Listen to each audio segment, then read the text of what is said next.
down to kick off. Delighted to have you with us. The regular crowd is here, and as we showed you, Aiden Hutchinson is here and ready to go with us all morning long. We're delighted to have you.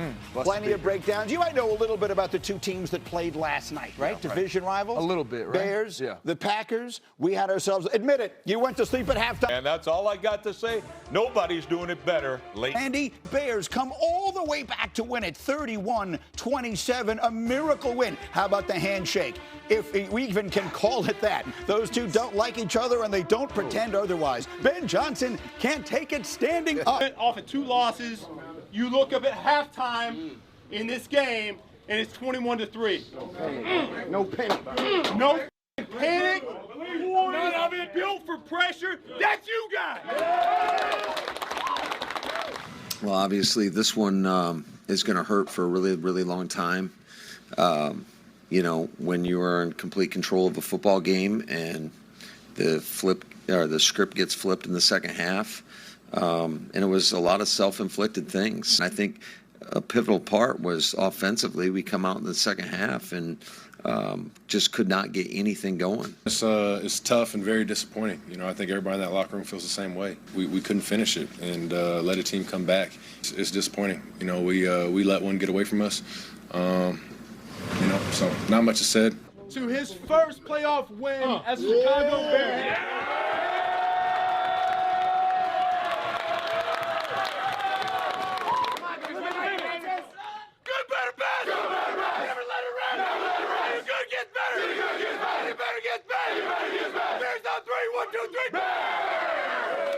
All right, put your feet up. We've got lots of time to talk about it. Let's start by talking about that man. Obviously, Hutch, you play on the defensive side of the ball, but you had Ben Johnson there with you for a long time in Detroit. What have you seen that he has done that has led Chicago from where they were to where they sit right now? Yeah, I mean, Ben is one of the most creative minds as a coordinator. I saw it for years in practice. I mean, it was tough practicing against him, but you see it even in that interview or even in that post game.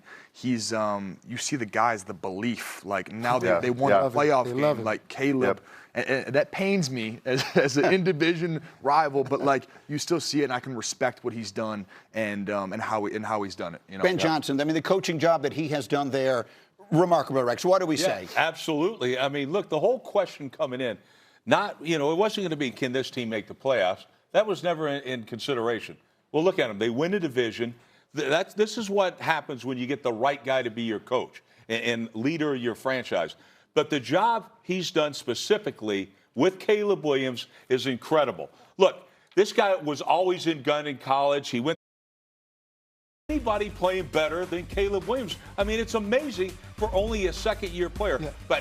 But you got to tip your hat to that, that thing with Ben Johnson and Caleb. It's unreal, and it's filtered throughout that entire football. It is. It's scary, I think, because when you combine a lot of the structure stuff that Ben Johnson brings, the run game, the play action, then you bring this element that Caleb has that's just crazy special. I mean, some of the plays that he made in the second half. You talked about not letting him out of the pocket. I mean, this guy on the run is unbelievable. How many people can make this play? I mean, it doesn't add up. Just an unbelievable play. I mean, again, watch this. Here comes the pressure. Nobody's open. I mean, he does this flat out on his own. And again, getting tackled right here. Watch this. I mean, look at this. Watch this. Randy.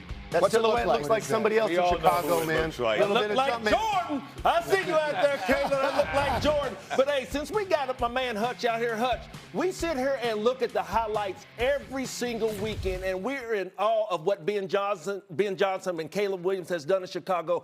You are out there on the field for 60 minutes plus trying to get him down to try to win the game. Respect. I know you're going to get him, so can you talk about his skill set live in person? Yeah, I mean, it's so clear as a runner. I think I missed probably 2 or 3 sacks on him this year, which hurt so bad. Just but this like, year. if you're the first one running in, that's where it's the hardest because he's got the spin out. It's very quick, and man, he's so tough to defend. But I really think he's grown in Ben's system too, especially as the year gone on. Ben is a very progression system. It's evolved. It's high level offense, and I think as the year has progressed, he really has gotten a grasp of the offense. The offense in a great way. Yeah, they never die. These Bears never die. I said it yesterday. It's just 21-0, 21-3, 21-6. It doesn't matter at all. They came out the second half. They played so much better. Rex, the pressure was getting there. They stopped the run. Defense really stepped up for them. It's not like they got turnovers this game. Yeah. They just played solid D in the second half. That's to my point, I have been super critical of their defense and will remain that way throughout the playoffs. However, you got to give them credit. They had 4 Ks, and 4 Ks are 3 and outs, right? Yep. You call them Ks, a strikeout. That's how Green Bay started the half. And so, to me, I got to give credit where credit's due. That defense was a major contributor as well in this victory. And maybe the Packers a contributor to that as well. Some of the things that we saw from them in that second half, wasting a couple of timeouts, taking a delay coming off of a timeout, and then our research producer Jacob Nerob with an outstanding tweet. In the second half, with a big lead, the Packers threw the ball on 74% of their plays, which the average in the NFL is under 50%. So there will be some questions about how they handle that, maybe even some questions about the future of their coach. And that brings us to Adam Schefter for the first time this morning. Schefty, what are we thinking after a heartbreaker for Green Bay? Well, good morning, gentlemen. The Green Bay Packers and their new president, Ed Policy, have a significant decision to make in days, and that is whether to extend Matt LaFleur's contract. He's currently got 1 year remaining, or to move on from him. If they moved on from him, he automatically would go near the top of the coaches available and shake up this current head coaching cycle yet again. Notice how he said this belongs to the Packers president, Ed Policy. Well, the Packers' former president back in the day was a man by the name of Bob Harlan. Bob Harlan's son, Brian Harlan, represents John Harbaugh. John Harbaugh is a Midwestern guy who has a home in the Upper Peninsula.